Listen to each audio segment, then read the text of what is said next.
Again कहूँगी, लोग जो बेवकूफ़ है ना वो ये कह रहे हैं जी उसने यूँ किया, उसने ये किया, नहीं। देखिए वो बच्ची थी, उसको नहीं पता था, उससे गलती हुई, उसने उसके साथ बातचीत की, उसकी हँसी-मज़ाक को, उसके हँसने को, क्योंकि वो हर अपने आप को देखेंगे कि उसके जो छोटे-छोटे रील्स होती हैं उसमें वो हमेशा हँसती, मुस्कुराती नज़र आती है, तो उस अंदाज़ को उमर ने गलत लिया। बल्कि गलत क्या लिया, बेसिकली वो चाह रहा था, उसे लगा कि ये लड़की जो है ये मासूम है, ये बच्ची है, मैं इसको फँसा सकता हूँ। अब उमर ने इस तरह से इससे राब्ता किया, फिर उसके बाद उसने इसको ये भी बताया, जब इसको पता लगा कि इसकी बर्थडे है तो मैं तुम्हारी बर्थडे पे हम ऐसा एक टिकटॉक रील बनाएंगे, हमारी ये कोलैबोरेशन होगी और उस पे जो है तुम बहुत पॉपुलर हो जाओगी। तो इसकी बर्थडे का जो एक मामला था वो ये भी था कि उमर ने इसको एक तरह से क्योंकि अब जब सना जो है अब आहिस्ता-आहिस्ता ऊपर जाना शुरू हो गई थी।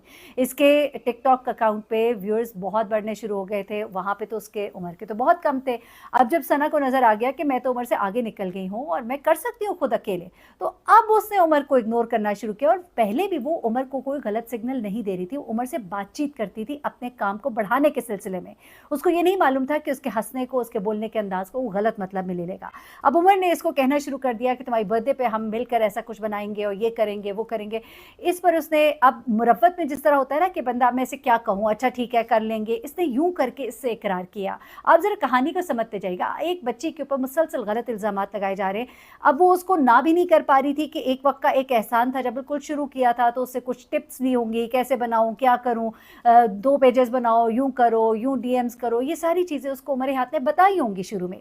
ऐसे में वो उसको डायरेक्ट ना भी नहीं कर पा रही थी, लेकिन वो उसको बताना चाह रही थी कि भई जान छोड़ो मेरी।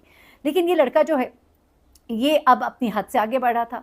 ये फिर फूल और गिफ्ट्स और गाड़ियाँ, वो सारी कहानी आपको मालूम है, मैं उसको रिपीट नहीं करूँगी। इसको नहीं मालूम था कि उमर जो है वो इतने पैसे लगा रहा है जो कि उसकी पहुँच में नहीं है, जो उसकी नहीं एक हैसियत है। वो एक लैंडलॉर्ड नहीं है, लैंडलॉर्ड का बेटा नहीं है, लेकिन वो लोगों को ये शो कर रहा था, उसको शो कर रहा था कि मैं बड़ा अमीर हूँ। उसको लगा कि शायद मैं इसको किसी तरह मरूब कर लूँगा, लेकिन वो अब इससे जान छुड़ाना चाह रही थी। ठीक है, एक वक़्त में काम था, काम के सिलसिले में बातचीत की। अब उसके बाद ये लड़का जो है, ये जब ऑफेंड हुआ, उसके बाद इसने वो तमाम तरह हरकतें की, जिस तरह नीचे वाले घर में जो खातून रहती थी वो कहीं बाहर गई, सना की वालिदा भी बाहर सर्फ लेने गई हुई थी, दरवाज़ा खुला रह गया। ये लड़का जो है थोड़ा-सा भिड़ा हुआ था, हवा से दरवाज़ा खुला, ये लड़का दौड़ के अंदर दाखिल हुआ। इसको पता था ऊपर वाले हिस्से में सना का घर है, ऊपर गया, उस कमरे में उसके घुस गया।